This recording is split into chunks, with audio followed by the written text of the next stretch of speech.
Welcome to Rates and Barrels. It's Tuesday, January 27th. Derek Van Riper here with Eno Saris, continuing our position preview series. We kicked things off for the week with the first installment of our outfield preview, 4 episodes in total, the 4th of which will include UT-only players, guys that don't qualify anywhere but for that UT spot. So a lot of ground to cover. The first one covered outfielders being drafted inside the top 100 overall. This episode is going to focus mostly on the next 100 picks and the outfielders that go there. About 25 guys will probably break down over the course of this episode. We got the infielders already in the books. Pitcher week coming up next week already, Eno. Yes. I am 30 blurbs in. I set a goal of 75. Don't tell anybody if I only release 50. But it'll go to 150 in terms of ranks, and I'm deep in it. Just like I just go like to pitcher page, and then I go to the team page and get the context, and yeah, it's just, and then you sort and you throw the guys up high, you throw guys lower, then you sort little tiers, and yeah, it's a whole thing. Well, if you want to be part of the conversation as this series continues, and as we have other episodes throughout the week as well, you can join our Discord. If you're watching on YouTube, like this video. And if you're listening to the podcast version of this show, Apple Podcasts, Spotify, anywhere you listen, drop us a nice rating and review. Let's get back to it. Let's pick up where we left off at the end of our last episode, just outside the top 100 overall. We're calling this ADP Tier 3. I split it into 2 groups for the purposes of what you see in front of you. The top half of this group includes Jose Altuve, although we covered him on our second base episode, so we're not going to cover him much today. Kyle Stowers, Teoscar Hernández, Andy Pages, Luis Robert Jr., and Joe Adell. And Kyle Stowers is pretty interesting because he was a breakout player in 2025, getting that opportunity to just be an everyday player without interruption in Miami seemed to go a very long way. I am curious how much you buy into what we saw from Stowers last season with the Marlins. Oopsie loves Stowers, and so do I. I just love the bat speed. I think that, I think he can do it. I think he can do it again. And, one comp that sort of came to mind when I was looking, because he's aggressive in the zone and out, but he has a lot of power, is check out this comparison to a young Eugenio Suarez. It's to an old Eugenio Suarez, but I feel like, Stowers kind of is a younger version of him, where, they are chasing a little bit, but they are also really aggressive in the zone. And they have similar contact rates overall. So I think that there's a similar career path in there for Stowers, where he's always going to make us feel a little risky about his batting average with the strikeout rate. I bet you there'll be some years where he's over the 30% threshold. But right now, he's 28 years old and he's in that prime range. And I expect him to keep the strikeout rate below 30% and the batting average usable and the power at the top end. So I'm going to take the 27 and 28 homer projections rather than the 21s and the loss of playing time. I don't think that the Marlins are ready yet to platoon a guy that could have an overall 115, 120 WRC plus. Yeah, I don't think they would do that right away. I think you'd want to ideally give them at least a year or two to see how things continue to go in those splits. And then as you're more consistently competitive, consider making an adjustment like that. What caught my eye when I was looking at Stowers, I was kind of looking at the spray chart and just trying to decide, okay, like it's a higher K rate profile, that's fine, but it's tons of bat speed, backing up that raw power. It's really power to all fields, right? He hits big kid homers, hits him out the center, hits him out oppo, but he pulls it enough where there's clearly a plan there. And I think he might be one of those guys that runs a slightly better average than you think for a higher K rate player because of the type of hitter, because of where he can actually hit the ball. I think that bodes well for his chances of maybe exceeding expectations, at least a little earlier in his career in that department. So I come away pretty solid in on the Kyle Stowers price right now. I think he's a good player to get here. Not necessarily a must-draft player, but no qualms about what people want to do here. Teoscar Hernández is kind of an interesting would you rather, though, sitting right there next to him in terms of ADP. Of course, you get the much better supporting cast.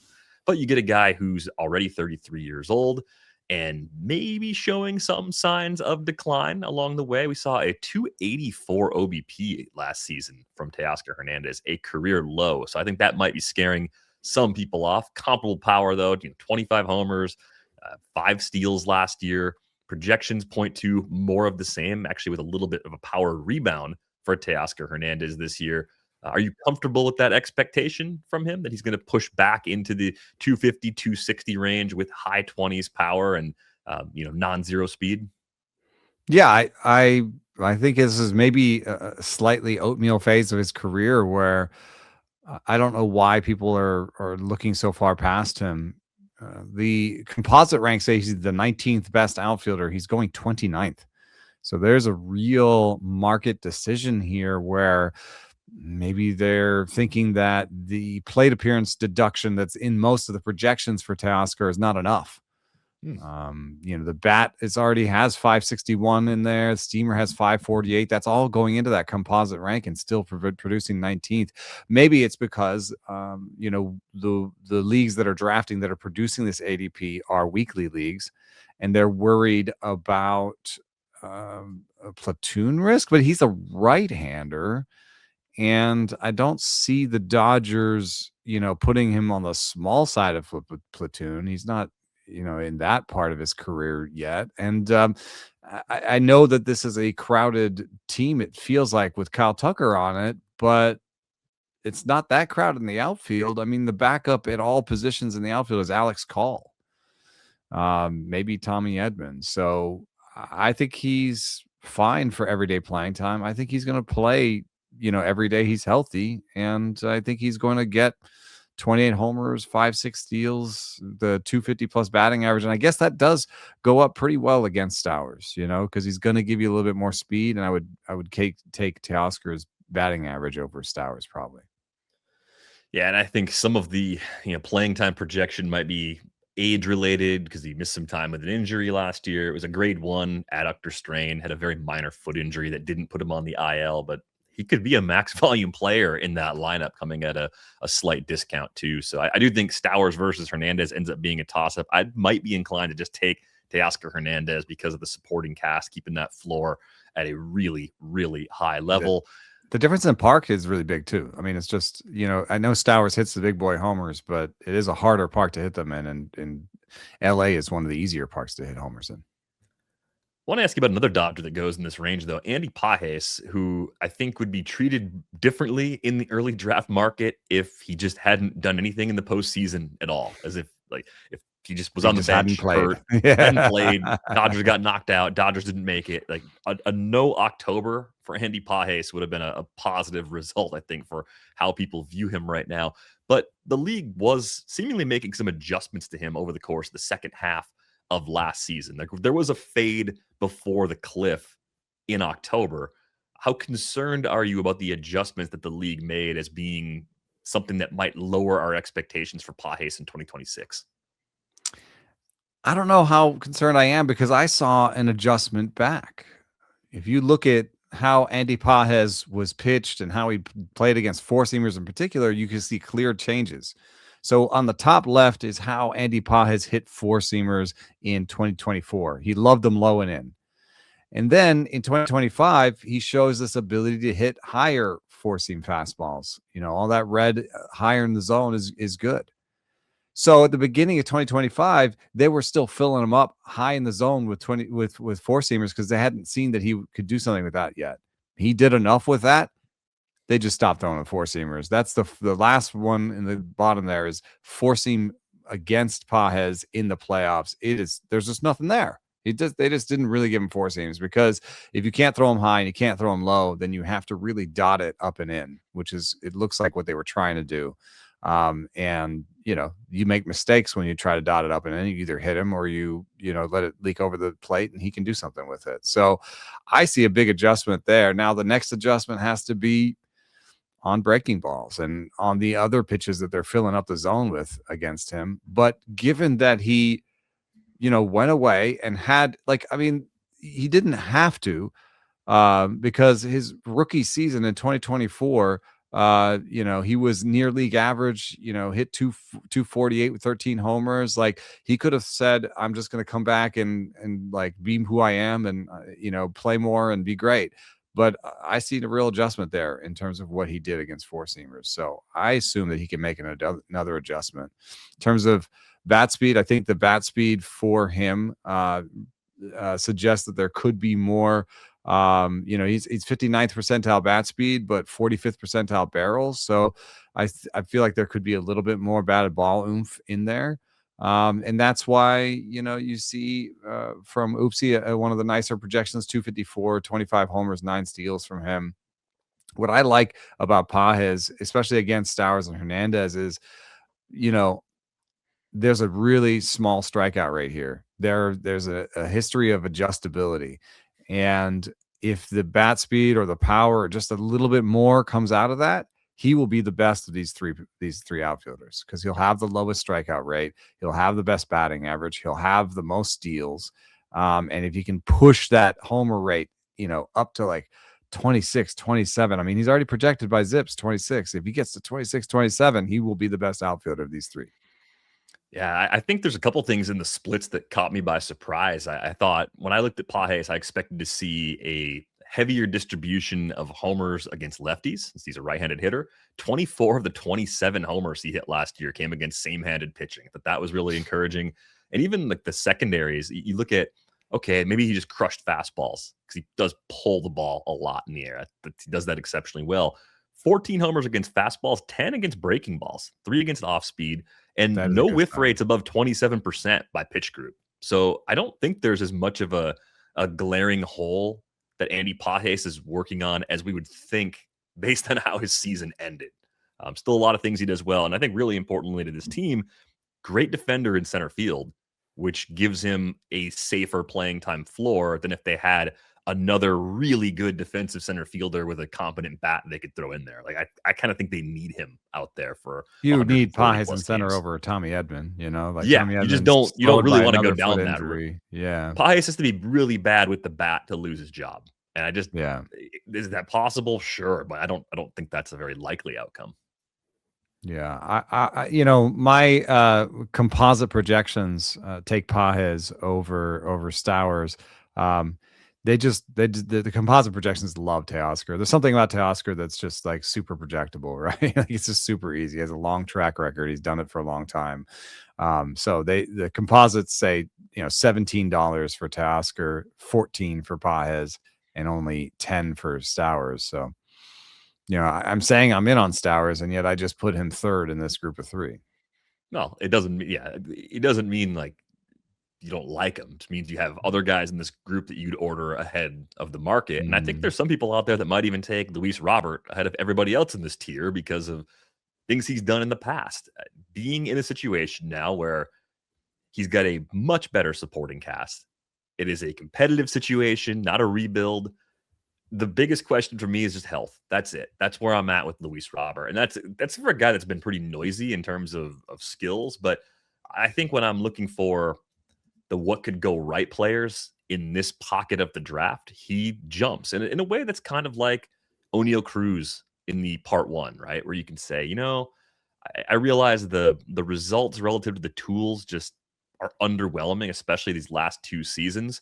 But when you look back at a season like 2023 and you see a 38 homer, 20 steal season on the ledger, and you see contact quality that can still be good enough to get him maybe close to that level of power. It's tougher going into Citi Field. I think that's an adjustment that I'm a little bit curious about. I think there is still enough upside in Luis Roberts' profile where you can be kind of excited about him at the price right now. But I also think this price is probably going to start ticking up because the basic things around him that are better, that are going to buoy those counting stats, are things that everyone, including projection systems, will pick up on.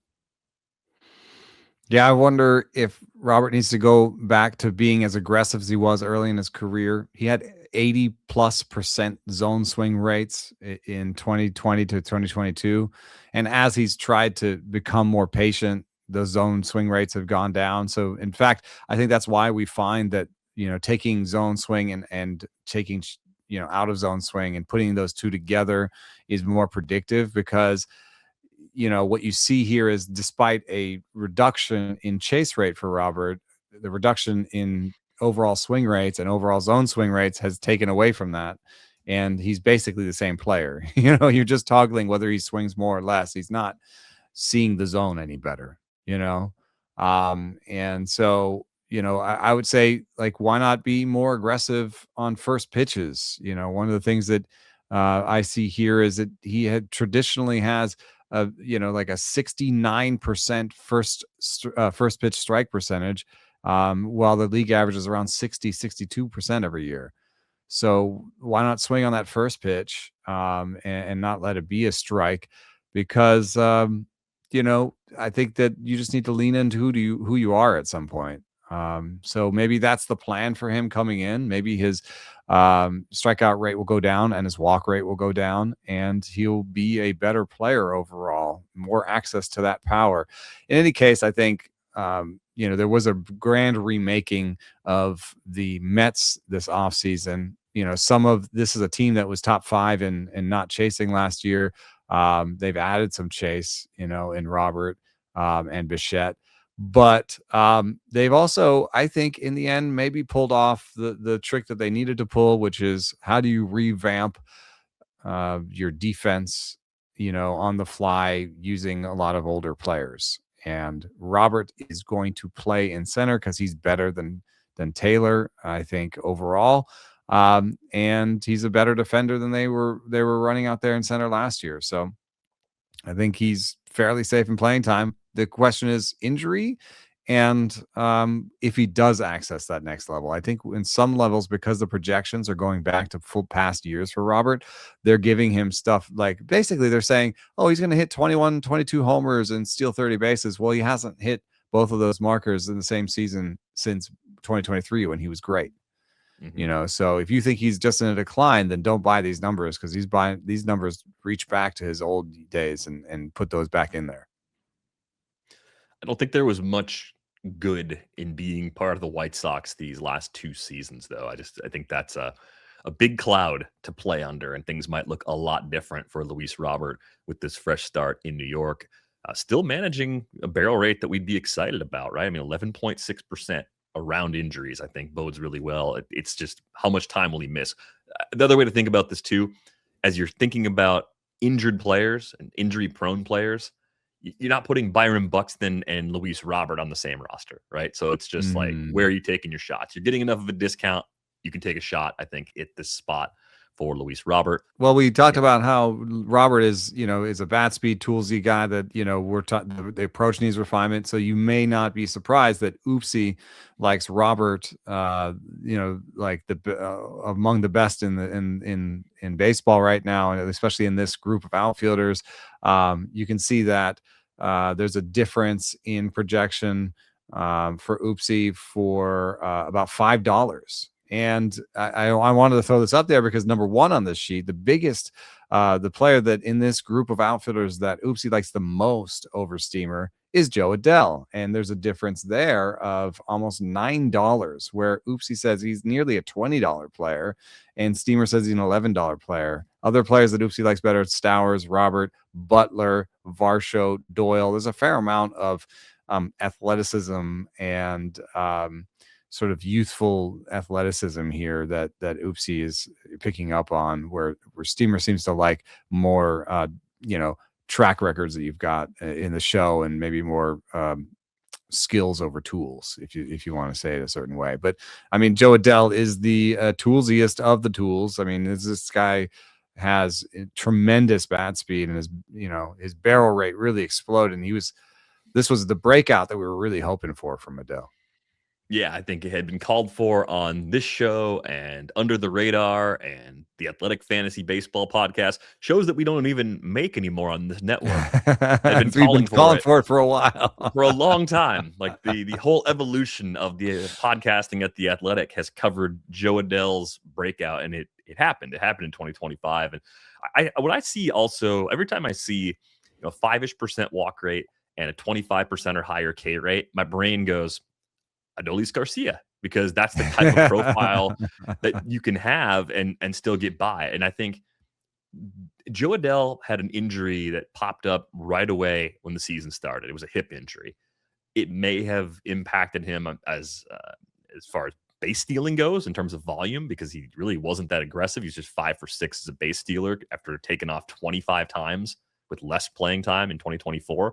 And it may have impacted his move to center field defensively. The quality of his defense obviously dragged his real value down too. So I'm very interested to see what a healthier Joe Adell can do. But low average power play easily makes some sense. And yeah, if you're into Oopsie as your projection system, you're probably going to have Adell on a couple of rosters when the dust clears on this draft season. I guess that one of the reasons for his low batting average is, an extreme fly ball rate. He does put the ball in the air a lot. A 27% strikeout rate, you feel like he could hit 240, 250. All of his projections are for under 250, except for Oopsie. And so, I feel like, could he get a little batting average lucky? Like it would only be like a 280 or 290 BABIP, and all of a sudden he's hitting 250 with all these homers. The other thing is he's an air guy, but he's not a pull air guy. He's in fact in the 20th percentile for pulling his barrels, tied with Bo Bichette. But he still hit 37 homers despite he still hit 37 homers. Wild. So like, what do you like? Where the signal is pointing in slightly different areas. I mean, the bat speed obviously up, barrel rate up, but not pulling your barrels is a little bit weird. It does, because opposite field barrels do not perform as well as pulled barrels. And maybe that's affecting his batting average a little bit. Could he be a 45 homer hitter? I mean, he has all the tools for that. Could he be a 45 homer hitter? He pulled more of his barrels, but if he pulled more of his barrels and made contact more out in front, would he strike out 35% of the time? So, I tend to think that this is just a flawed hitter that, like Adolis Garcia, is like coming into his own, as he's learning how to, the game is trying to teach him, and he still has these physical tools. The nice thing about him versus Adolis Garcia is that Adolis Garcia came into this later in his career. So Joe Adell's only 26. He had his breakout. He's 26. So you'd expect, even if it is walking the tightrope a little bit with this kind of a profile where you're like, it's not great plate approach, not great contact, this and that.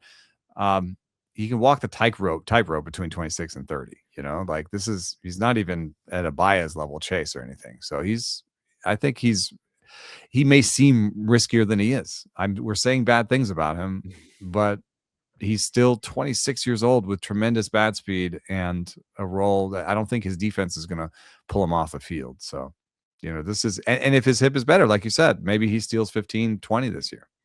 Yeah. And that's where that Adolis Garcia comp starts to make a little bit more sense, because the peak versions of Garcia, we had a 16 steal season in 2021, 25 steals in 2022. We need to see that from Adell for him to get to that sort of level. But I think that's sort of a higher end outcome for a player with this profile. The back half of this tier, 3B, we can call it, I think has a couple guys that I would take over Adell straight up. This group includes Ceddanne Rafaela, Brandon Nimmo, Lawrence Butler, and Jakob Marsee. I'm going to guess you can circle the two names I would be more excited about than Joe Adell right off the top. I'm not sure. You could. I'm going to go with Brandon Nimmo. Yes, he's one. The second one, because all the three other guys are like kind of flawed guys with potential for power and speed, but I'm going to pick Butler. Yes, that is correct. Yes. It is Nimmo and Butler. I think Butler is maybe in some ways the least flawed of the power speed guys in here. There's a very interesting little tier in here because I think that Nimmo's like, if it was just Rafaela, Butler, and Marsee, you could just call it the I want stolen bases and I hope I get the rest of it package.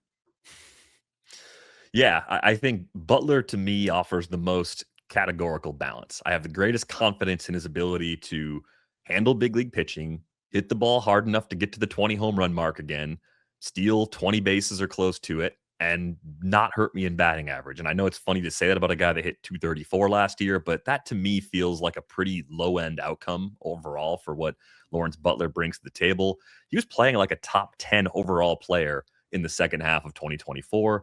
I think if the projection is the most likely outcome, it's absolutely a value where he's going right now. Like I have no reservations whatsoever about Butler. If that becomes more sort of a consensus, the question becomes, okay, like how much earlier can you draft him and still feel good about it? I would at least be comfortable drafting him next to Pajes and Teoscar. At the top of this tier, around pick 100 still seems appropriate. If Butler ticks up a little bit, I think he can still be good enough to return value there and maybe even still exceed. Like I don't think we've necessarily seen Lawrence Butler's best season yet.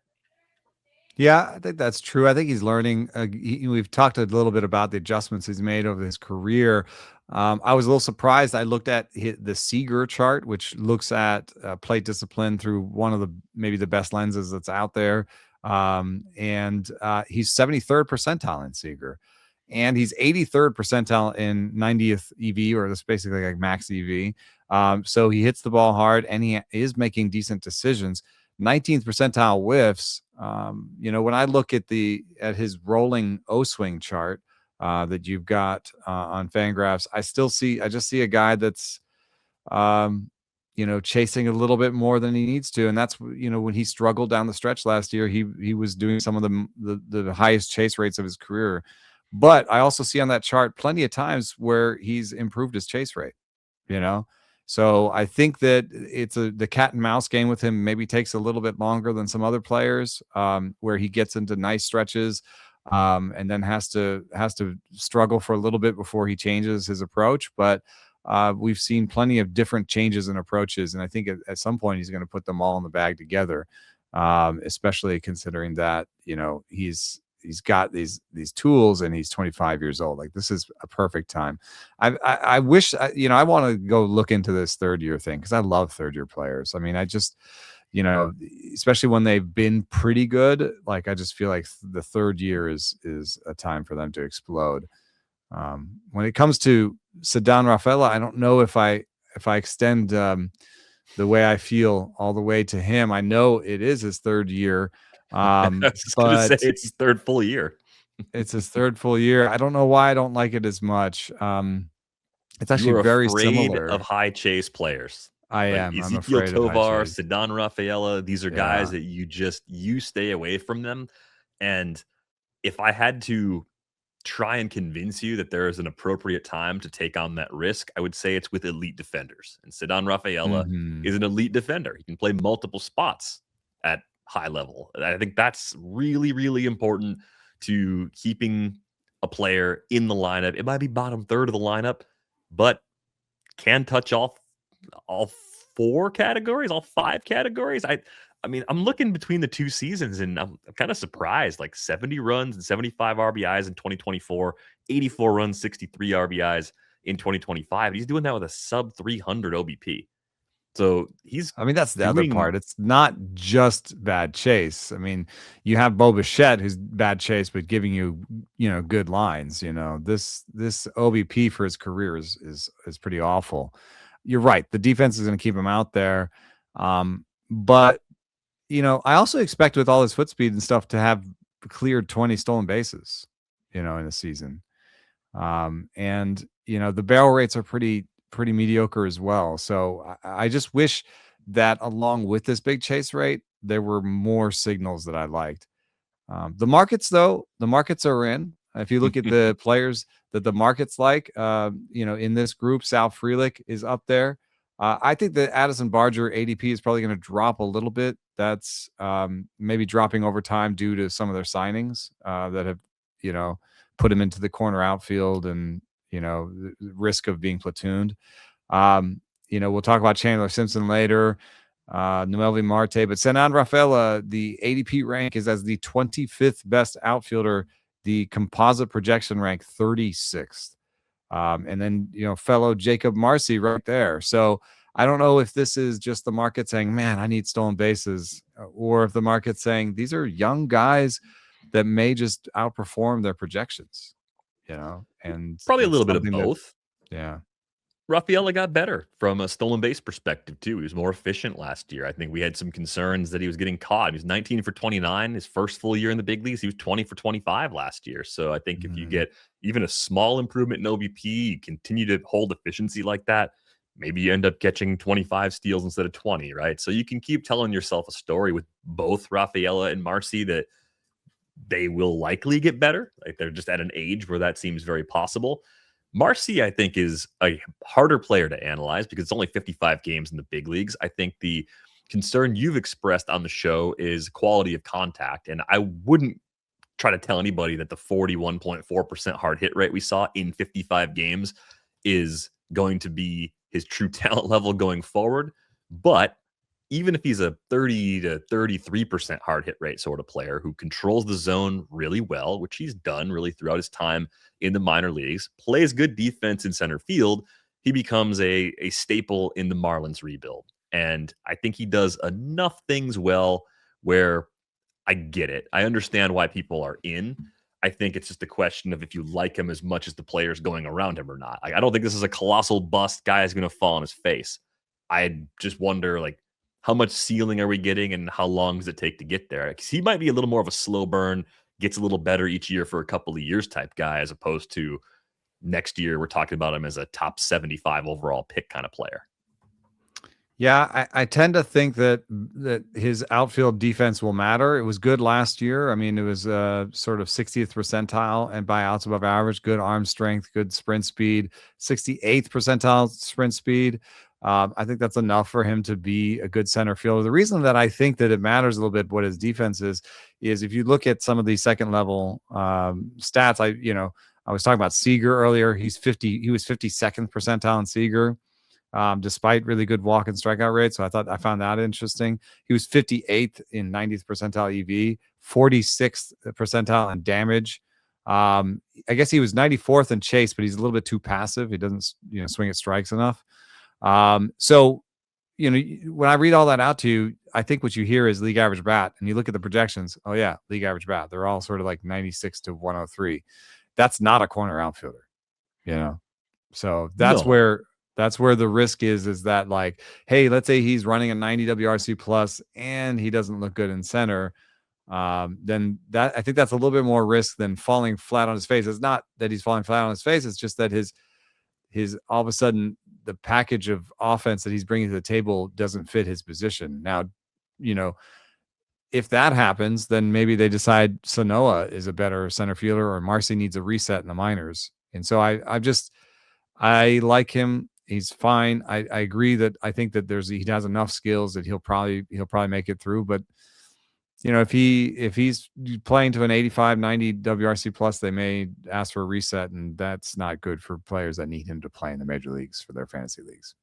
Yeah, if you see him that way, then you're not going to take him at the price. I see a little more floor there, and I think the defense is going to be good enough to keep him up with an extended look. I think it has to be a pretty hard flop for him to go down.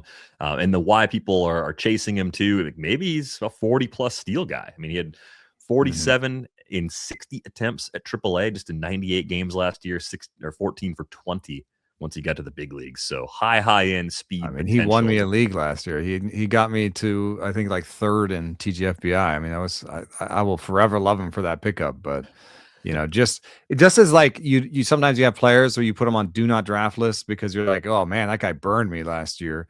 You probably shouldn't do that because there's every player has its right time and price and stuff. Then I'm trying not to like react as hard and be like, oh, well, thank you for that. But I'm not, I think you're terrible this year. Like it's interesting that the psychology of like what players have done for you in the past, what they can do to, what they can do to your willingness to draft them in the future. Trying to cling to the title that Jakob Marsee helped to in 2025. That's fair. Trying to eliminate your own bias. All right, I can get on board. What if I go too hard? Now I'm trying to eliminate a bias, and now I'm like not taking him when he's actually a high floor, interesting player. Yeah, fair enough. That's how I see him more as a high floor, interesting player. Eno sees a bit more risk with Jakob Marsee at this point. We want to hear from you about your podcast viewing and listening habits. Answer this quick survey, and 3 lucky entries will win $100 worth of Amazon vouchers. You can do that at theathletic.com/survey26. We'll be sure to put that link in the show description. On to tier 4A. So now we're talking about guys I think that go around that pick 150 mark overall and later. And it gets really interesting from here. Chandler, Simpson, Taylor Ward, Brenton, Doyle, Stephen Kwan, Dylan Cruz, Ian Happ, Jurickson, Profar. We got speedsters. We got oatmeal guys. We got power. We got to do a little bit of everything. We got Stephen Kwan, who's just kind of a unicorn in some ways. There's a few more guys like him now than when he broke in, but yeah, this is another section that sort of validates something we talked about at the top of the first outfield preview. You can get anything in the outfield. You can do so many categorical adjustments to your build with the middle range outfielders, and this group really highlights that. Oh my gosh, yes. And there is a do not draft in here for me. Really? Right at the top. Right At at the top. Chandler Simpson, do not draft. If you ask me, I'm not even sure he's a good baseball player. I know he's fast, but 11th percentile outs above average. He's not a good defender. He has no arm, no power, no patience. He's a one-trick pony. I know he can steal, he can steal first base sometimes. We've seen it with beating out grounders that other players would just be easy outs. But there's a line. The 650 OPS line. If you're projected for a 650 OPS or lower, or if you put up a 650 OPS or lower in the big leagues, you start losing playing time. You start losing your job. He has at least one projection on the board of a 650 OPS.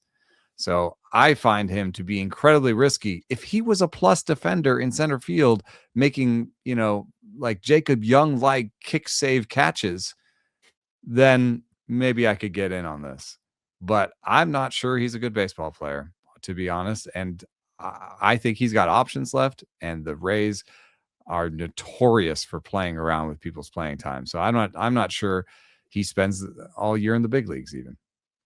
There's definitely risk because it's a crowded situation. And as you said, the defense in center field is not at a level where you just say, we love the glove. We can put him in the bottom third of the lineup. He's a pain for opposing pitchers to deal with. This will be great. This will work.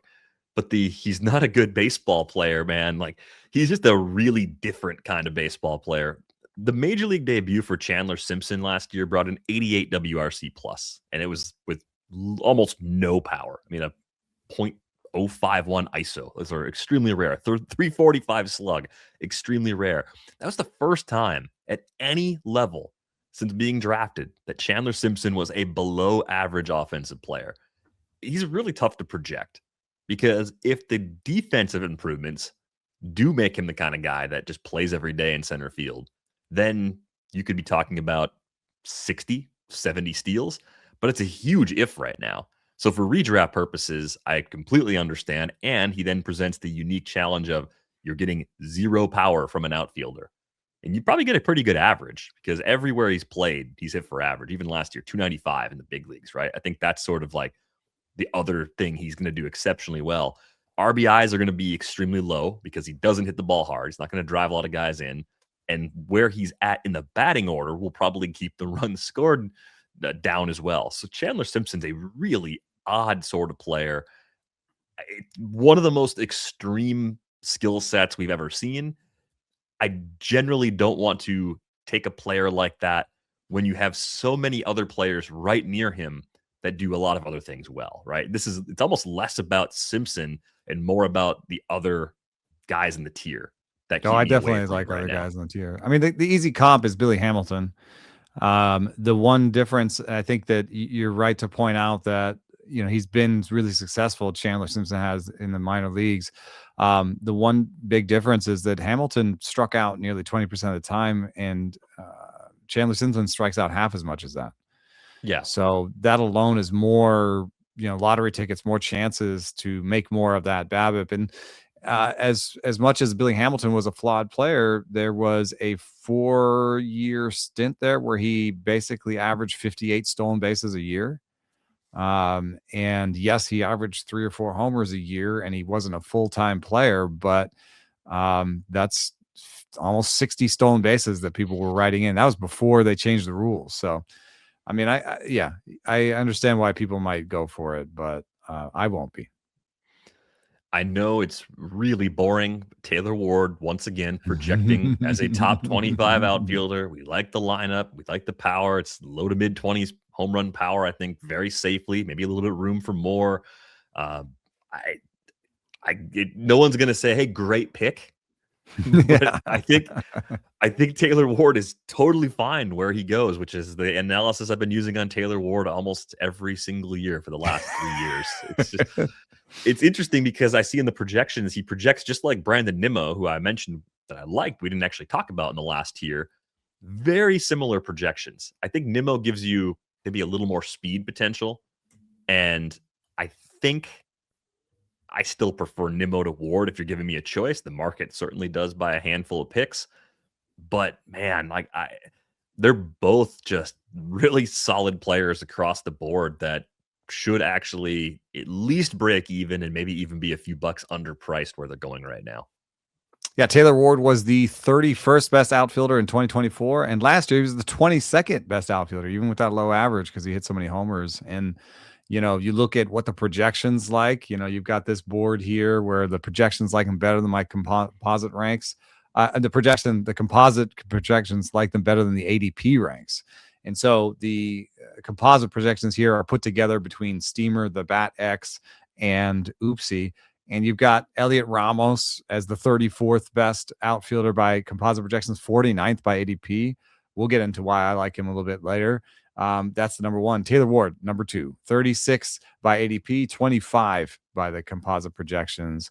Other outfielders that the projections like better than the market: Alec Burleson, Teoscar Hernández, that I sort of mentioned that earlier, Bryan Reynolds, Ian Happ, Brandon Nimmo. This is oatmeal. It really is. I mean, that was the oatmeal leaderboard.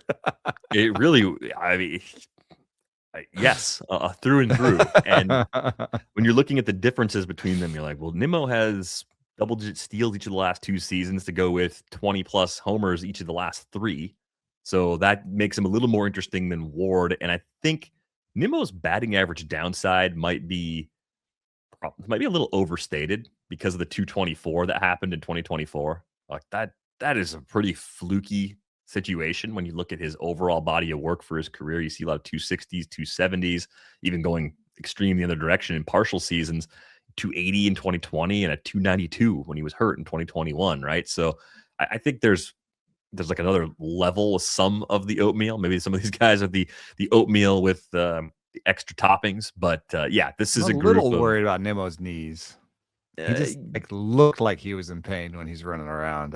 I don't know what the legs will look like, but you know, he's very Soto-ing, you know, Nimmo is. He has this A swing boost of almost 3 miles an hour. Soto has 3.6. And what he does is, and Ward does this too, where he gets into good counts and then he gets his A swing off. And that's like, duh. That's hitting, Susan. Oh, that's hitting, Susan. Right? It's like, why don't more people do that? Because it's also super hard. But like, you know, it is a good thing to bet on. You know, Ward and Nimmo have some similarities there in terms of like what they're doing, and they're trying to pull the ball in the air. Ward is like really a pull air guy, and I think that it's good that they changed the fences a little bit in Baltimore. But I also think that, you know, maybe his batting average, maybe he'll hit more situationally if there are more people on base. You know, maybe he's pulling for air in Anaheim because there's nobody around and he's just trying to hit homers, right? Maybe there'll be more. Yeah, maybe there's more opportunity for him to be more hitterish and go the opposite way and maybe improve that batting average a little bit in Baltimore with people on base, trying to get people in from third base and stuff like that. So, yeah, Taylor Ward is probably my favorite in this tier. I wanted to investigate Stephen Kwan a little bit. You know, Steamer likes Kwan better than Oopsie, and I get it because it's a soft skills kind of approach. But you know, it's a 281 career average, so it's not quite like he's going to give you like Luis Arias batting average, and for that he gives you more homers and stolen bases, but likely you're going to need to find 10 homers somewhere else if you pick Kwan. right? Because he's about 10 homers short of the average player in a 15-team league. And you're only going to get a handful of surplus as stolen bases. You know, my 15-team averages right now that I'm looking for about 22 homers, 13 stolen bases per hitter. So you're losing 10 homers off that, and you're gaining 3 stolen bases. Yes, you're getting a 281 average over a 258 average, is 15 teamers. That's the target there. It's just a weird package, right? Like, it's like you can you can pair Stephen Kwan with like Ellie De La Cruz, who gives you a lot of the homers and stolen bases and gives you some of the batting average back. So you can pair Kwan really well. I think it goes to what you were saying about outfield, and like outfield being a place where you can fix problems. So like, I like Stephen Kwan situationally for certain teams, but if you're talking about best pick available, I could see how Stephen Kwan wouldn't be the best pick available to you, given like a neutral, like if all of your stats are good, then he's not necessarily the best pick in this group, I think. Yeah. I mean, It's I like think a Band-Aid. Yeah, yes, exactly. Thinking about how the roster fits together, especially in a rotisserie league, is kind of important with Kwan. And there's another guy that I think we'll get to later on in this episode that does almost the exact same thing. So the good news is, if you miss out on Kwan, there's one more player like him that goes a couple rounds later that can fill that similar sort of Band-Aid role. Some kind of tooled up options here. I mean, Brenton Doyle, who went 23 homers and 30 steals in 2024, did it with a 260 average too, and maintained the strikeout rate improvements from 23 to 24, held those in 2025, even though the season just wasn't the same. I mean, the home run total dropped, steals total dropped, average dropped. But there's definitely some bounce back potential there because he's a phenomenal defender who will play every day, hits the ball pretty hard, has a lot of ways to make value. So I could see the easy case for Brenton Doyle kind of fitting in as another layup sort of rebound target at his current price. Yeah, I have taken him in some places where I felt like I was falling behind on steals. But if he wasn't in Coors, that 6% walk rate against 28% strikeout rate would leave me cold, especially when paired with a 10% barrel rate. You can take that 628 if you've got a 15% barrel rate, right? So, there's a combination of skills there that normally I would totally avoid. And then the other part is, he's been a 200, 250, 319 guy away from home. And I have a feeling that you go into it buying his full season numbers and think, oh, this is a good player. He's a little flawed, but I'll play him. And then when he actually gets on your roster, you have to find another player to platoon with him. He ends up being on and off your starting roster, and he ends up being so this is an awkward place to take a guy like this, because you're taking in 15 team leagues, you're taking your third or fourth outfielder, and you got to platoon your third or fourth outfielder already. Oops. Yeah, I think that's something to be mindful of. I was looking back at the splits, and they were pretty bad in 24 when it was going well for him too. It's so tough for hitters going in and out of Coors. Like I wonder what his actual production would look like if Brenton Doyle got traded to the Phillies or just any team that we've talked about that just needs a center fielder and didn't have to deal with altitude. And, sure, it helps him a little bit on the home side, but it hurts him, I think, when he goes on the road. Would he just be a league average guy and have less extreme times where you use him and don't want to use him in weekly leagues? Well, Zimmerman had the idea that players that leave, Jeff Zimmerman said that the players that leave Colorado are basically 2 times their home split and 1 time their away split.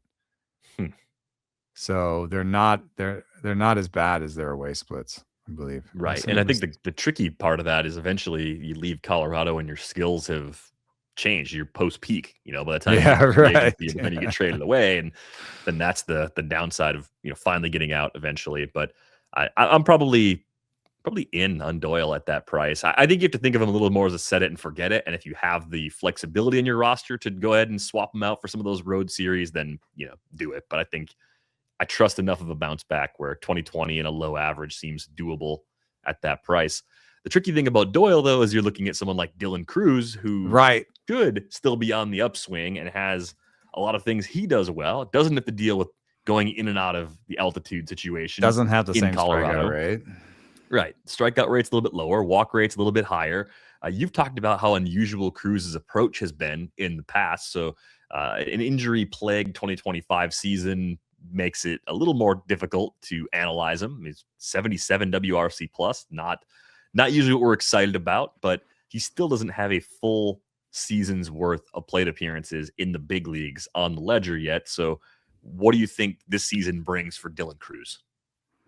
Yeah, I mean, you still got top end sprint speed, 89th percentile. Bat speed is around 75th percentile. So I'm going to bet on that and 85th percentile glove. I mean, they've been rumored to be shopping Jakob Young in Washington. I think that's partially because Jakob Young is pretty much all glove, no bat, and they could be better served, especially getting even James Wood, more outfield playing time by playing Cruz in center.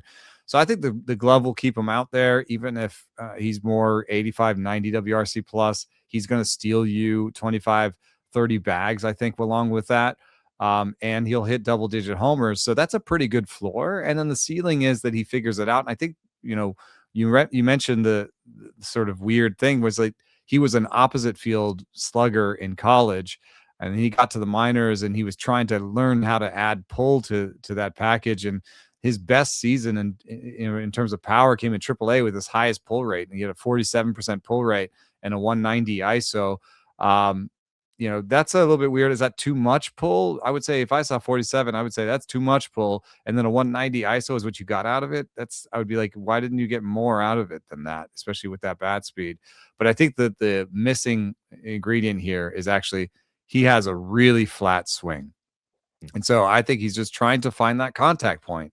And you saw that Junior Caminero, found that contact point way out in front and has, I think, better hit tool than Dylan Cruz. And so he was able to, get that ball out in front and not suffer as much strikeout rate wise, right? Because he has this great hit tool, Junior Caminero. In some ways, Dylan Cruz has a similar bat path, and he needs to get the ball out in front in order to pull it in the air. But he doesn't have the same hit tool as Junior Caminero. So what should he do? Should he let it travel so he can see the ball better and be an all fields guy like he's always been? So that's where he's stuck. He's stuck in between. But there's enough there where it's like, okay, the glove will keep him out there. The promise will keep him out here. This is a bad team. This is a top pick. Like, they're going to just keep running him out there. And for fantasy purposes, if he just has another season where he hits 240, 230 with 30 steals and 15 homers, it's probably worth this pick. And then there's a first round pick figuring it out. There's that ability in there. I know the game gets modified every year. We're always looking for that pop-up guy that kind of goes either outside the top 10 rounds or near the back of the first 10 rounds. It's going to pop up and be an early round guy the following season, something that our buddy Ryan Bloomfield's done for a few years. And if Dylan Cruz qualifies, if he's drafted late enough for that, I could see him being a common response for that, where you're like, maybe he's a third rounder next year. Maybe he's sort of like PCA of this year. I don't know if we'll get to as much power as PCA got to last year, but I do think there's a lot of things Dylan Cruz can do that could make him a really nice value at this point. And you're right, the reasonable projections for him seem pretty attainable, and they'd make him just fine at this spot. More oatmeal to close out the group, though, with Ian Happ and Jurickson Profar. I'm kind of surprised Ian Happ hasn't aged a little better in terms of stolen bases. I mean, just 6 steals last year. I don't know if there's an underreported injury or something going on there. Players like Happ can be a little bit tricky because they play every single day. And you're like, well, did you drop from 13 steals to 6 because you were dealing with something that you barely talked about? Or was there something else going on with him? Yeah, I mean, I'm just worried that he might be done running. I don't know. I think you're right to bring that up, and maybe that'll come up in spring. Maybe there'll be a story about it, and maybe I'll change my opinion on it if we learn more about it. But right now, one total stolen base in the last 2 months. I just think maybe he's even just preserving his body.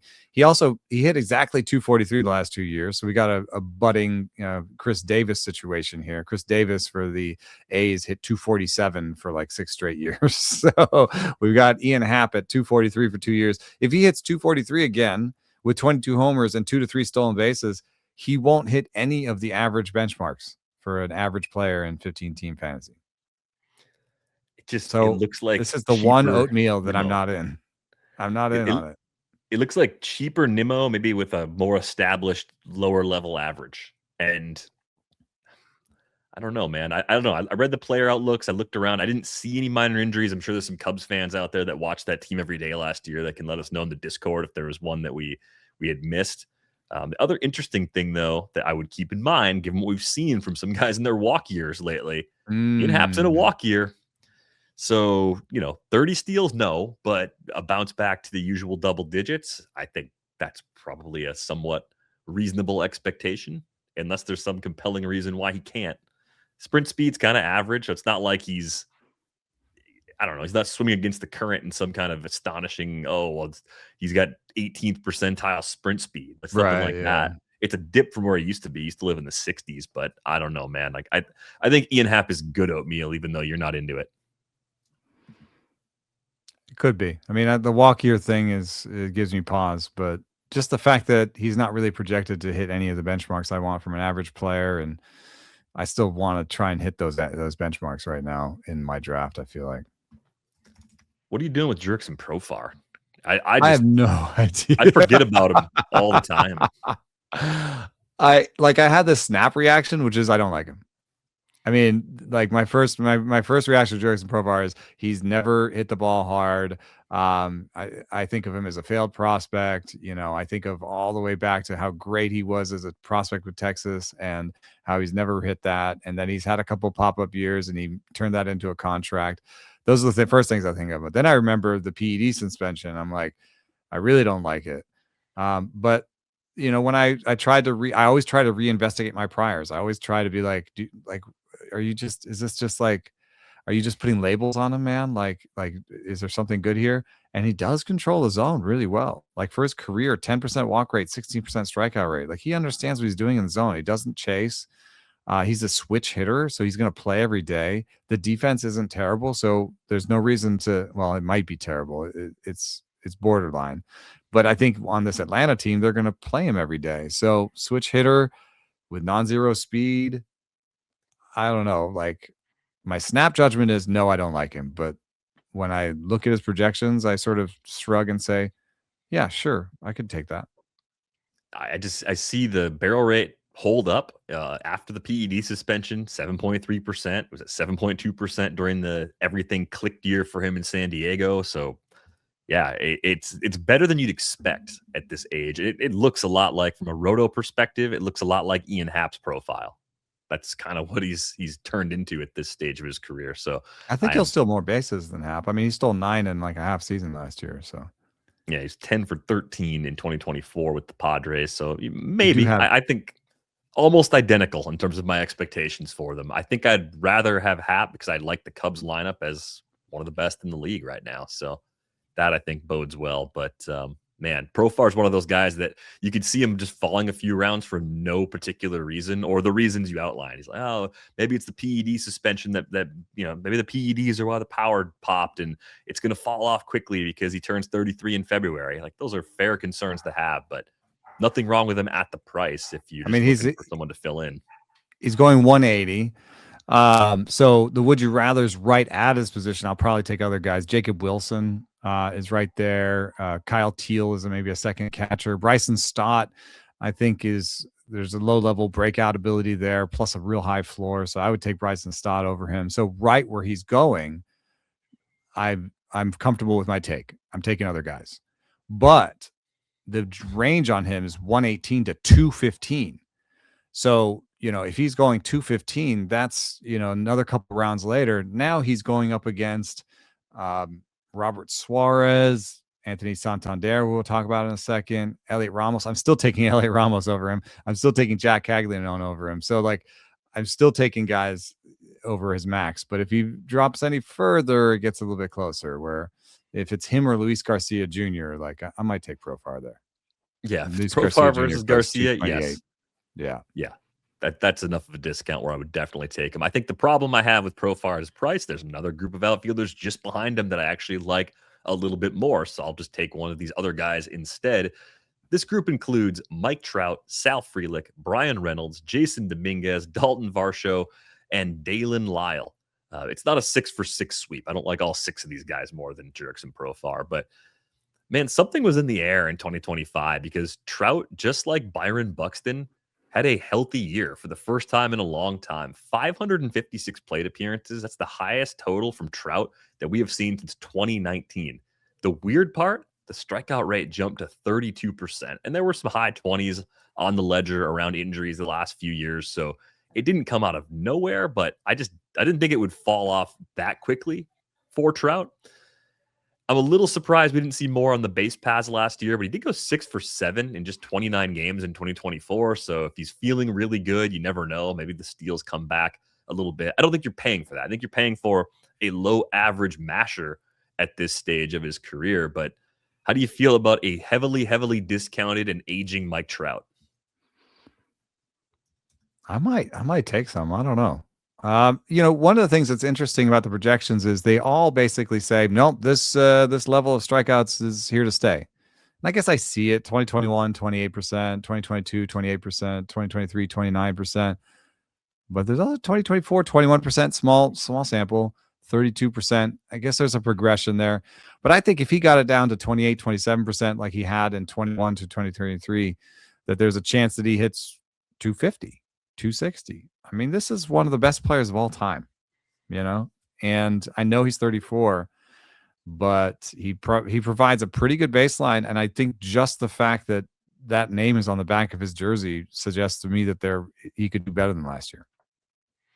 Not like amazingly better, but could he hit like 240 or 250 with 30 homers and in 550 plate appearances? Yeah, I think he could do that next year. So that means there's a little bit of upside on top of what his projections are. And his projections say he's already a decent pick where he is. Just a F health grade, though, or near F health grade, unfortunately, for Trout, since flipping the calendar to really 2021. I mean, 146 plate appearances that year. You get the 499 in 2022, 362, 126, and then the 556 a year ago. So you're taking on a lot of injury risk, but you're getting it pretty late at this point. Sal Frelick is the guy that came up kind of in passing earlier when I said there's another Stephen Kwan out there, at least by projections. I think that's Frelick. Frelick, as our buddy Dominic Cotroneo reminded me this morning, actually dealt with a knee injury for most of last season. He played through it. They did some offseason tests on it, didn't need surgery. So he's having a normal offseason by reported accounts anyway. But I see a lot of similarities. I see a good average over a large volume of playing time. Frelick's defense keeps him out there a lot. Maybe the possibility he runs a little bit more than he did a year ago, or just improves the efficiency from having healthier legs, gets into that low to mid 20s range in steals. Also wouldn't surprise me if he just took off even more. He gets on base enough where he has some opportunities. The Brewers have shown that tendency to be aggressive, kind of watching their situation with their first base coach, see if they're going to change things up and maybe get more aggressive the way they were when Quentin Berry was in that role prior to 2025. All that is to say, I think Frelick is an optimal, hey, I was looking for Stephen Kwan and someone else took him sort of pivot. Like if that's what you need in your roster, Sal Frelick can do it. I agree. I'm a little surprised to find that my composite projections have him basically the worst in the tier. I mean, we'll talk about Jasson Domínguez in a second. I think he's passing through in the night, like he's here because of like some old ADPs, but happened before, he was basically, pushed out of a starting role. So, other than him, Sal Frelick, it's a $3 projection, Daylen Lile 7, Varsho 8, Mike Trout 9. So, there's the Bryan Reynolds actually at Bryan Reynolds, $13. So Bryan Reynolds is a $10 better than Sal Frelick, says the neutral auction calculator that doesn't care that Bryan Reynolds doesn't move the needle on any of your categories and you are trying to build a balanced team. I think it's fair sometimes to let $10 go, to patch your team and make your team correct. And I think also the projections are all a little light on Frelick's batting average. The best projection for batting average is 271. He had a 288 last year with the 317 BABIP. Like I don't know why we have to rest that so hard. I think he'll clear the projected batting averages. So you give him a better batting average. Now he's a $5 player. You think Bryan Reynolds isn't really going to bounce back as much, and he's more of a $7, $8 player, then boom, you can take Sal Frelick. Does Bryan Reynolds have the same flaws as Ian Happ? Like the same solid floor, but the same flaws? He stopped running last year. I don't really understand why that dropped off either. I mean, Reynolds has always been a good, like, pick his spots kind of guy these last few seasons. He was 12 for 13, 10 for 12, and he goes 3 for 5 last year. I don't know why that stopped.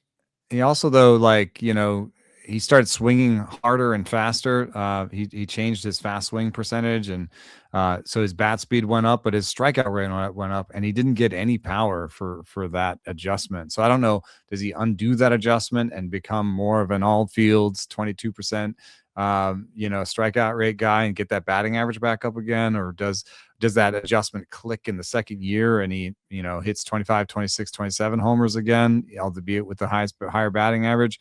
I mean, I think this weird strikeout rate surge for Bryan Reynolds, where it went up four ticks from 24 to 25, is pretty interesting, considering that he's 31 and the projection systems just say, oh, well, this is the new norm pretty much. He's just going to strike out more than league average and not have the same batting averages he had before. If he doesn't have those same batting averages, he's virtually the same player as Ian Happ.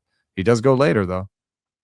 Yeah, slightly discounted, but right next to Ian Happ in terms of ATC projections too, running that through the auction calculator. So if you're playing the old one red paper clip game, trying to wait and still get that projection while you waited and probably got Bryan Reynolds to fill that spot. And look, we've talked about the Pirates lineup having a few more boppers in it. I think that bodes well for his chances of pushing the counting stats back in the right direction. And that's mostly reflected in the projections as they are too. So I think that's part of what nudges Bryan Reynolds back towards the top 30 outfielders in the auction calculator. Jasson Domínguez, like you mentioned, the situation has changed with Cody Bellinger returning, so the ADP is going to come down quite a bit. And I guess it just comes back to this, like, how much of a discount would you need, or what kind of role does he fill on a fantasy team right now? Is he your first outfielder off the bench since he's kind of waiting for someone to get hurt in the outfield and DH mix in order to have regular playing time again? I think he's just a buy low in deep keeper leagues. I think you just need to wait this one out. You need to not have to depend on him for anything.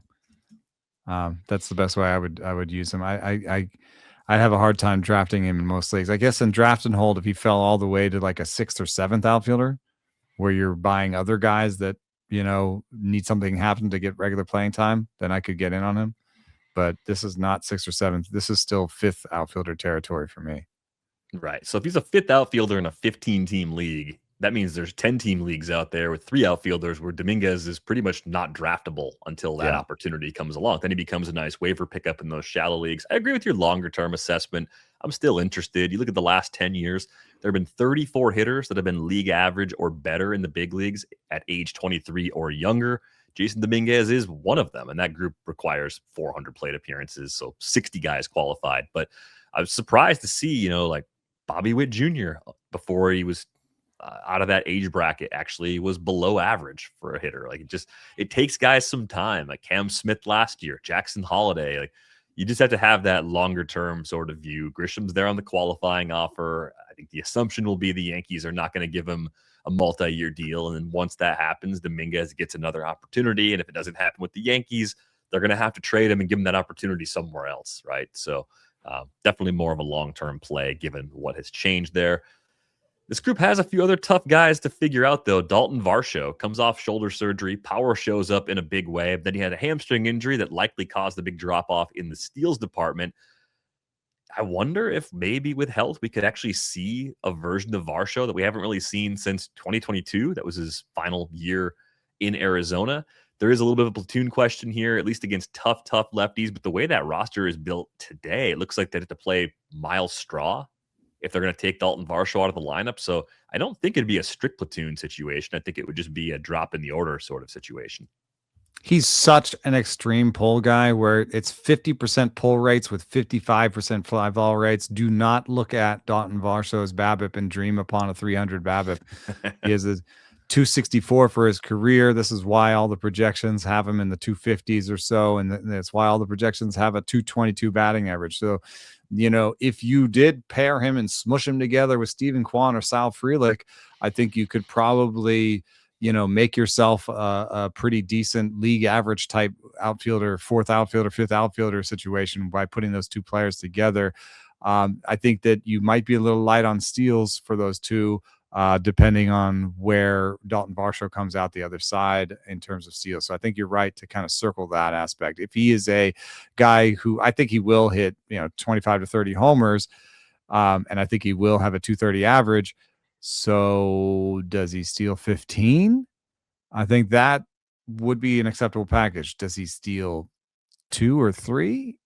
Then you're hurting yourself in a lot of places, and it's a little bit tough to recover. One thing I just wanted to say about Daulton Varsho is there's something strange about his body type, and I'm not here to body shame anybody, but he has the torso of a regular sized man, and then he just has these little legs. Right. It makes him look like he's moving very fast. Yeah, it really does. It's like it's something I could see scouts missing on him, just being like, that's weird. It's like if they weren't looking at the stopwatch, they would estimate a faster time. Yeah. Daulton Varsho he's not slow, but it looks like he's moving even faster than he really is. I actually do really enjoy watching him play, partially for that, partially because the outfield defense is just amazing. And then like it's just also kind of fun to just watch someone at the plate that's just looking to jack everything. I mean, that's what he's trying to do. So Varsho is a unique player, and I think that he's fine if you've done something else that made it ready. Like if you've kept your batting average high for the whole time, and you're running into the back end of your draft and you have a 270, team average, boom, it's Varsho time. Yeah, it's just weird to look at the numbers from last year and ask yourself, is there a 30 to 35 home run season in there with health? And I think you could at least get back to the 10 steal range. That's kind of the typical healthy legs Varsho outcome. And maybe there's a little bit more in there if the power doesn't come through the way it did a season ago. But you're absolutely right in terms of the heavy pull approach. Balls in play, it's going to be a very low batting average on balls in play. And it's going to be a low batting average. That's just the way he's built. But that seems to be the optimized version of Daulton Varsho at this point. One more here in this group, Daylen Lile, who I think became very popular in our Discord over the course of last season. Is he good? Like, that's the question I have for you. Is Daylen Lile good? Yeah, I have a little bit of the kind of Chandler Simpsons but is he a good ball player? Kind of aspect to it, because if you, let's just put up his Statcast, profile, just because he's got these reds in weird places. I mean, top sprint speed, bad bat speed, 5th percentile outs above average, chases more than average, squared the ball up well, but that's a bad slider to have red because that has a negative year-to-year correlation. So it's possible he got lucky last year, and next year he's going to lose one of those red bars, in which case there's a lot of blue there. If he wasn't 23 and he couldn't run, then I would have traded him already. I have him in a 20-team Devils Rejects Keeper League. I would have traded him in that league. I might still, because I have these internal debates all the time.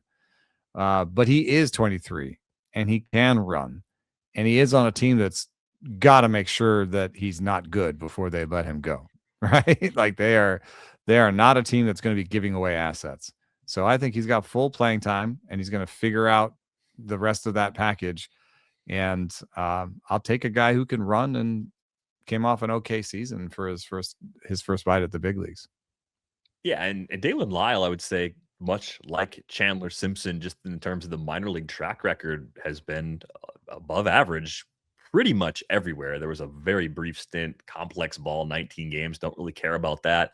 And 40 games the first time he got to high A, where he was an 88 WRC plus player. But that's in the rearview mirror by a few years. He's been productive. It's every stop. And I think this new Nats front office is really intriguing to me because we know, looking at this team for the last few years, they were not maxing out player development. There were things that were not happening, especially on the position player side, that just didn't make sense. So I think the question you have to really think about with Daylen Lile is, how much do they care about his defense being bad? How much can they improve that defense? And does he hit so much that it just doesn't matter? Like, that's the toggle. That's the group of questions you're thinking about right now. It's like, I don't think the defense matters for 2026. For keeper and dynasty purposes, your long-term league you mentioned, yeah, it probably will matter eventually, but I don't think the Nats care that much about it. Here's how it could matter, though. Like, they are a team that's trying to improve and trying to show people that they're doing something different. They're moving along, and this is a team that had the Nationals that had league worst defense last year. You now have the choice between running Daylen Lile or James Wood out there. I mean, what if they pick Harry Ford instead? I think they would just catch Harry Ford. Yeah, at least for the first year. And then there's also the chance that Cruz moves to center and you can play. But Lile and Wood in the outfield together would be really bad. At least that's what the numbers suggest. Maybe they could get better, but it would be really bad. Maybe this wasn't a team that was running out there with outfield cards and stuff. Maybe they just find a lot in positioning. How much of that is coaching and prep? I mean, the old scouting reports looking at the fielding grades that Fangraphs had for James Wood, they had a 45 on him. That should be fine in left, in theory, right? They had a 30-40 on Daylen Lile. A 30-40 on Lile. I wonder how many times you end up with a 60 speed, but a 30-40 on field. Yeah. It's not that playing defense is just being fast, but it just makes you wonder, like, why? Like, what? And maybe what he won't. Really maybe you shouldn't circle that stolen base number and say he runs real fast. He's like a real fast guy. He's going to steal more than 14. Maybe there's just something missing there in terms of baseball instincts. Maybe it's just, he plays below his tools sometimes. I don't know, man. I don't think that's it. I think this is a Nats thing as much as it's a Daylen Lile thing. Pretty efficient in the minors. Not that minor league efficiency for stolen bases is automatically going to port over, but I think if you saw bad success rates, like high volumes of steals but low success rates at every minor league stop, you might be able to throw that out there, at least about the base running. I don't think it's that. I'm genuinely curious to know why they can't figure out a defensive fit, and maybe this front office can. But in terms of fantasy value, where he's going right now, kind of sounds like you're okay with Daylen Lile. So what's your projection? Is it agreeing with what's out there? Is it double-digit homers, double-digit steals, and maybe even a good batting average, one that actually helps you a little bit in that category, a little bit of a do-everything guy in a rebuild? Yeah, I guess my only real question is if I agree with some people out there in the sort of fantasy verse that are circling this as a breakout candidate. I don't mind the projections. I think at this projection, there are some other guys like Varsho is clearly, $2 ahead of him. Elliot Ramos, dude, is in the next tier, and I hate to blow up the rundown, but Elliot Ramos has a $13 composite projection. Daylen Lile has a $6 one. And even Adolis Garcia has a $10 projection. So, you have to, I think, believe in that breakout potential to take him where he is and not take the established options around him. And I'm going to take the established options around him and take a breakout pick later. Like, I'd rather pair like Elliot Ramos and Jack Caglianone later than take Lile where he is. Yeah, I get it. I understand why you'd want to wait a little bit and take a shot at more ceiling, because I do think there are some players in the next group, maybe the next two groups, that actually offer that. We have covered another 100 picks overall, though. So we did cover the tiers that we hoped we could cover over the course of the second part of our Outfield preview. So if you want to know where we're headed, it's on the bottom of the screen on YouTube. That's where we'll pick up in part 3. But man, it's a It's a haul of a position to go through. It just feels like so much. You're just like, and there's no separation where you can be like, let's talk about shortstop defense now. No, it's just we're talking about the same guys in the same places. No, it's just such a funny mix. There's the guys that haven't played a lot. There's the old guys that were bad last year. I mean, they're everywhere. They're in every single group. So I think that's what makes it fun. Is that there's a lot of things you can try to do, especially if you're playing in a 5 outfield league, which is what most people are doing if they're drafting this early. But we realize a lot of people that are listening to these shows aren't going to play in a 5 outfielder league. They're going to say, hey, 2 previews of outfielders, that covers me. I'm good. But maybe some guys you're going to pick up on the wire are going to be covered in the upcoming installments. I would be careful. Right around here is where you get a massive amount of platoon risk, because outfielders are platooned pretty easily. You get a massive amount of defensive risk. That's why we talk so much about Daylen Lile's defenses, because his playing time does go down if he's going to DH or he's being pulled out of games for defensive replacements, and that happens a lot more in the outfield than in other places. So this is where it starts to get hard, where you kind of want to favor righties because they get platoon less often. You want to favor guys with good gloves, even if that's not a fantasy thing. It'll keep them out in the field longer. So you have these secondary things that start to come into effect when you get to the bottom of the outfield. That is the one thing I do like about it, is that you start to want to pick the best ball players for your 5th and 6th outfielders, just because those externalities are going to add to more playing time, and that's going to be the difference between a good 5th outfielder and a bad one. I do think, as I kind of close the book on this group of outfielders, I keep wondering if the Nats can just make James Wood a league average left fielder, and then you could just use Daylen Lile mostly as a DH, and then his defense doesn't matter, because you don't really have anybody else you need to DH right now, the way you're built, and you're a rebuilder. So you can commit one guy to that spot. I also think that maybe trade figures stuff of this out. Like Luis Garcia Jr., he is with them until 2028. If some other team sees him as a capable second baseman, they may trade for him. I don't think that he has the bat to be a first baseman. So if he doesn't do those things, then he may just see his playing time dwindle, and all of a sudden Lyle's at first base. So there's James Wood looks like an old school first baseman too. So there are some ways that this depth chart will change that we might be surprised about in the future.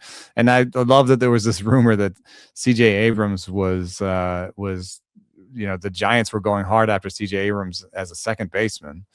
And the Nats just look at their prospects and say, not good. No thanks. We'll keep trying to short, see if we can make him a shortstop, a better shortstop, which you never know. But they're on the list of rebuilding teams that I'm watching pretty closely in 2026. I just want to see how quickly they can change things with the Nats. We're going to go on our way out the door. A reminder, you can join our Discord with the link in the show description. We do have a little break from the position preview series coming up. We've got Keith Law lined up to join us to talk prospects on the Wednesday episode this week. Keith just dropped his fresh top 100 to start the week on The Athletic, so we'll ask him a lot of questions about that. We've got our episode with Trevor May coming out on Thursday as well, and then we get back to position preview stuff with part 3 of our outfielders coming out on Friday. So that's going to do it for this episode of Rates and Barrels. We're back with you on Wednesday. Thanks for listening.